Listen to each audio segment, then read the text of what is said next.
Because of some of the really important investigative reporting that you brought to light, we determined that there were some missing pieces in the reporting.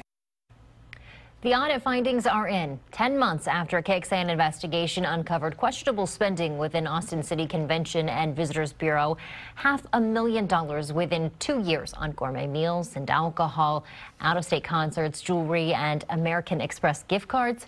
Tonight, a call for more oversight and transparency. The audit was presented to council members today who now say they should have a presence on Visit Austin's board. KXAN investigator Kylie McGivern joining us live to explain the significance of this. Yes, Robert and Sydney, we want to show you the current breakdown of the Convention and Visitors Bureau's board. Visit Austin's website lists 31 people who currently serve on the board. Right now, 50% of the members must be part of the tourism industry. In the future, several council members told us today they'd like to see a city council presence on the board. That could be 1, 2, 5 members. It's just not clear yet. The city audit compared Austin to peer cities and found there's already council representation on the CVB boards in Dallas, San Antonio, and Phoenix. Here's why we're following the oversight so closely. A majority of Visit Austin's budget comes from the hotel tax. That's public dollars generated by visitors who stay here. A tax that has generated $90 million and supports resources that attract people to Austin. A city audit found no significant compliance issues by Visit Austin, but depending who you ask, that statement doesn't quite tell the whole story. The audit looked at the oversight of the convention center's contract with Visit Austin.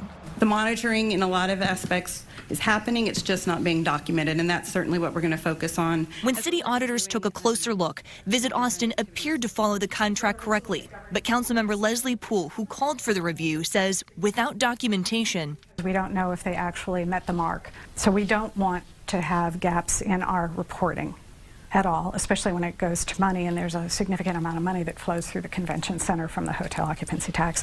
Councilmember Jimmy Flanagan showed up at the Audit and Finance Committee meeting to make sure his perspective is clear. There's a couple of documentations that they'll want to add as the contract moves forward, but they're doing their job and they're doing it right. And I think that's really exciting, and it's reassuring to know that these two agencies, one a city department, one a separate external nonprofit, are handling their jobs with dignity and respect and doing right by the citizens of Austin. One thing everyone seems to agree on is having council representation on Visit Austin's board moving forward.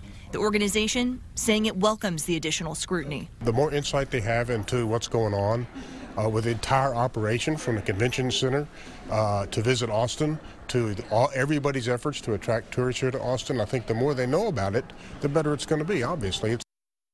And here's where the meeting left off. The Audit and Finance Committee asked city staff to gather more information on what other commissions and boards Visit Austin's members serve on to help make a determination of how many council members may be appropriate. Robert? Kylie, thank you. At the last city council meeting, members approved another level of oversight, the creation of a 21-person tourism commission. 11 will be nominated by each council member and the mayor.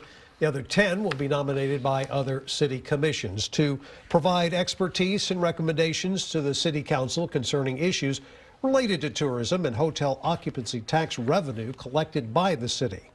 The new commission is supposed to have its first meeting before August 28th.